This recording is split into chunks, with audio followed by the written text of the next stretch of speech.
Assalamualaikum dan selamat sejahtera semua. Hari ini kami nak membuat pembentangan bagi tajuk Fundamental of Supervisory Skills. Presentation kami grup nombor 8. Grup nombor 8 mempunyai 4 orang. Yang pertama saya Ketua Kumpulan Syamila Banu, nombor 2 Nur Hatini Tulus, nombor 3 Suryawati Mohamad dan nombor 4 Nur Safia Husani. Tajuk pembentangan grup kami ialah Plan Tindakan dan Pembentangan Plan Tindakan. Definisi plan tindakan peribadi. Plan tindakan peribadi ialah tingkah laku yang dipilih oleh individu untuk mencapai satu atau lebih matlamat peribadi atau profesional. Individu biasanya menulis plan tindakan untuk lebih mudah mengikuti siri langkah yang diperlukan untuk rancangan ini menjadi kenyataan. Seterusnya. Okey, 3 elemen utama plan tindakan peribadi. Yang pertama, senarai langkah khusus yang mesti diambil untuk individu mencapai matlamat. Yang kedua, faktor maksa yang digunakan oleh individu untuk memotivasikan mereka mencapai matlamat pada atau sebelum tarikh tertentu. Yang ketiga, menyenaraikan sumber yang ada untuk membantu individu merealisasikan matlamat. Dengan menggunakan elemen-elemen ini, ia dapat membantu penyelia untuk mempersembahkan plan tindakan peribadi kepada pekerja bagi memastikan objektif-objektif organisasi tercapai. Okey, kemudian 7 langkah mudah bagi plan tindakan peribadi.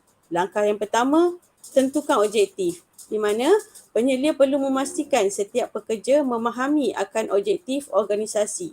Selain itu, penyelia juga boleh menggunakan kriteria SMART bagi memudahkan proses plan tindakan peribadi, iaitu specific, measurable, attainable, realistic, timely.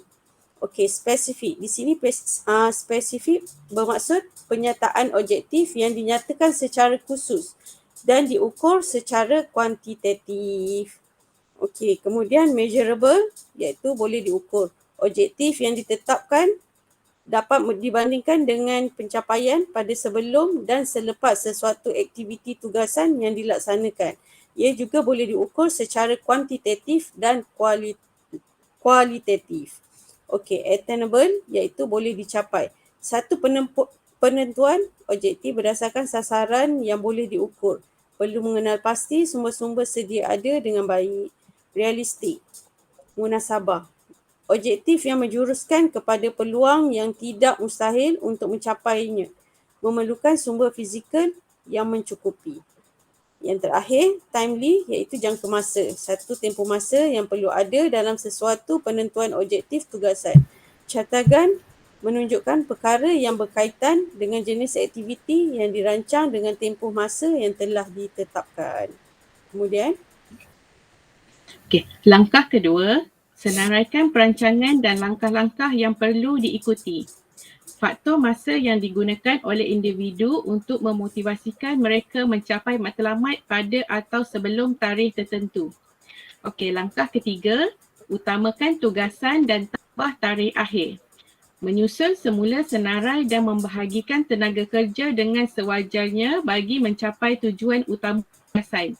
Penyelia perlu memantau setiap keberkesanan tugasan. Tugasan yang telah dilaksanakan perlu mengikut tarikh akhir yang telah ditetapkan. Berunding dengan orang yang bertanggungjawab untuk melaksanakan dan memahami kapasitinya sebelum memutuskan tarikh akhir.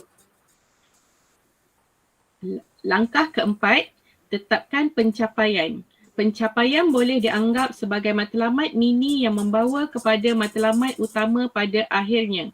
Kelebihan menambah peristiwa penting ialah mereka memberi ahli pasukan untuk menantikan sesuatu dan membantu mereka kekal bermotivasi walaupun tarikh akhir masih jauh. Okey, langkah kelima, kenal pasti sumber yang diperlukan. Sebelum memulakan projek, adalah penting untuk memastikan projek yang dijalankan mempunyai maklumat yang diperlukan untuk menyelesaikan tugasan. Sekiranya projek yang dijalankan tidak tersedia, maklumat yang diperlukan penyelia perlu membuat perancangan untuk mendapat maklumat tersebut. Langkah ke-6, visualisasikan pelan tindakan. Penyelia boleh menyediakan pelan tindakan sama ada datang dalam bentuk carta alif, carta gan atau jadual. Pastikan pelan tindakan itu menyampaikan elemen yang telah dikenal pasti. Cakap ini dengan jelas. Tugas pemilik tugas, tarikh akhir, sumber dan sebagainya. Dokumen ini harus mudah diakses dan boleh diedit oleh pekerja untuk laporan sebagai rekod. Langkah terakhir, iaitu langkah ke-7, pantau nilai dan kemas kini. Penyelia boleh menyemak checklist yang telah disediakan setiap pekerja sebagai pelan tindakan akhir. Ini juga akan memaparkan tugas pekerja yang belum selesai atau tertangguh.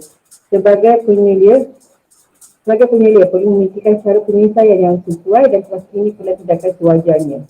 Kesimpulan bagi pelan tindakan individu ini adalah pelan tindakan ini direka bentuk untuk membimbing cara penyelia untuk mencapai matlamat. Ia menjadikan visi sebagai matlamat dan langkah yang boleh diambil tindakan dan ia membantu kekal fokus dan memotivasi.